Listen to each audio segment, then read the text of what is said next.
Start off by making your bed. If you make your bed every morning, you will have accomplished the first task of the day. It will give you a small sense of pride, and it will encourage you to do another task, and another, and another. And by the end of the day, that one task completed will have turned into many tasks completed. Making your bed will also reinforce the fact that the little things in life matter. If you can't do the little things right, you'll never be able to do the big things right. And if by chance you have a miserable day, you will come home to a bed that is made, that you made. And a made bed gives you encouragement that tomorrow will be better. To pass SEAL training, there are a series of long swims that must be completed. One is the night swim. Before the swim, the instructors joyfully brief the students on all the species of sharks that inhabit the waters off San Clemente. They assure you, however, that no student has ever been eaten by a shark, at least not that they can remember. But you are also taught that if a shark begins to circle your position, stand your ground. Do not swim away. Do not act afraid. And if the shark, hungry for a midnight snack, darts towards you, then summons up all your strength and punch him in the snout, and he will turn and swim away. There are a lot of sharks in the world. If you hope to complete the swim, you will have to deal with them. So if you want to change the world, don't back down from the sharks. Over a few weeks of difficult training, my SEAL class, which started with 150 men, was down to just 42. There were now 6 boat crews of 7 men each. I was in the boat with the tall guys, but the best boat crew we had was made up of the little guys, the Munchkin crew, we called them. No one was over 5'5". The Munchkin boat crew had 1 American Indian, 1 African American, 1 Polish American, 1 Greek American, 1 Italian American, and 2 tough kids from the Midwest. They out-paddled, outran, and outswam all the other boat crews. The big men in the other boat crews would always make good-natured fun of the tiny little flippers the Munchkins put on their tiny little feet prior to every swim. But somehow these little guys from every corner of the nation and the world always had the last laugh, swimming faster than everyone and reaching the shore long before the rest of us. SEAL training was a great equalizer. Nothing mattered but your will to succeed, not your color, not your ethnic background, not your education, not your social status. If you want to change the world, measure a person by the size of their heart, not by the size of their flippers. The 9th week of training is referred to as Hell Week. It is 6 days of no sleep, constant physical and mental harassment, and 1 special day at the Mud Flats. The Mud Flats are an area between San Diego and Tijuana where the water runs off and creates the Tijuana Sloughs, a swampy patch of terrain where the mud will engulf you. It is on Wednesday of Hell Week that you paddle down in the mud flats and spend the next 15 hours trying to survive this freezing cold, the howling wind, and the incessant pressure to quit from the instructors. As the sun began to set that Wednesday evening, my training class, having committed some egregious infraction to the rules, was ordered into the mud. The mud consumed each man till there was nothing visible but our heads.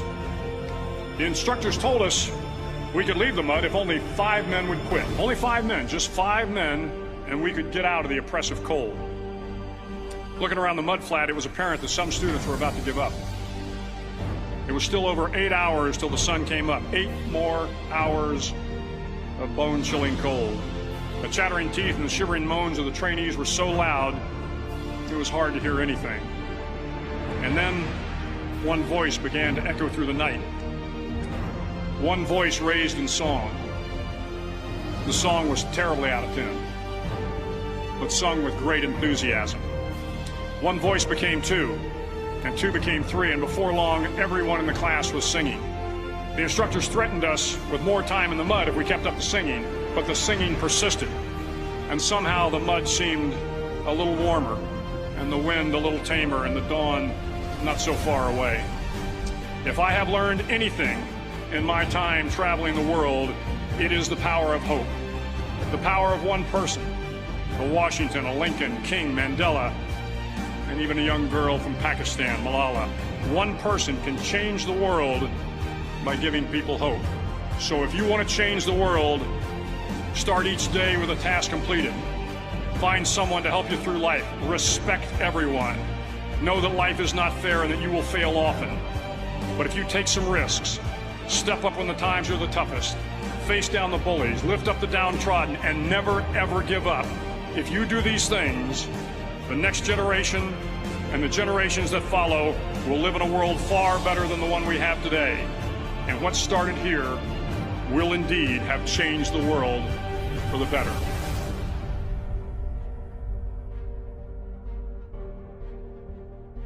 I got beat up every single day. And I was 10 years of age. We didn't have much money, so my mother used to dress me funny. She made these purple crushed velvet velour suits and a big, big bow tie. And sent me to school in Compton, California, dressed like that. But it caused me to understand that there's a difference between being broke and being poor. Being broke is economic, but being poor is a disabling frame of mind and a depressed condition of your spirit, and you must vow never, ever, ever to be poor again. I was in India, and I had gone to this university, and I spoke there, and after I left, I got back to the hotel, and I realized I didn't have my wallet. And so I called the hotel, and I said, can you please bring the card back? They have my wallet. And they said, I'm sorry, sir, we don't have a card. That was a taxi. I became a little cynical. I went from hopeful to skeptical to cynical, and I started thinking the worst of people. And of course, I said, well, my wallet is gone. By midnight, they called and said, we're still trying. He's not answering the phone, the taxi cab driver. But at 2 in the morning, they called and said he answered his phone. His phone was off. He's coming back to your hotel with your wallet. So I get dressed and I run downstairs, and a man meets me, and the bellman translates for me in India in the dialect, and I reach into my wallet and there's $70 US. So I reach out and I say, let me give this $70 to you. This is my way of saying thank you. And the man says, no. I said, no, I don't think you understand. I'm talking about paying you. I'm talking about giving you a month's worth of your salary. One more time, he said, and this time he became a little visibly angry. He said, I told you no. I didn't bring you your wallet because I wanted a reward. I brought you your wallet because it's your wallet. So I said to the man, what can I do to be thankful to you? What can I do to say thank you? He said, the next time you're in India, come to my house and have tea. Be my friend. You gain more by giving. You get more by building. You learn more by listening. Eagles don't fly in packs. There are 3 types of birds. There are eagles, there are buzzards, and there are turkeys. Eagles are high altitude birds. They're regal. They're not arrogant, they're not pompous, but there's a certain regalness to an eagle. Then you got another kind of bird. It's a buzzard. Buzzards are always stepping on your head to elevate themselves. But the worst kind of bird is a turkey, because the turkey's got wings and can't even fly. All they do is profile. Translation, trying to be something they are not. And I'm now going to come right to you. What kind of bird do you want to be?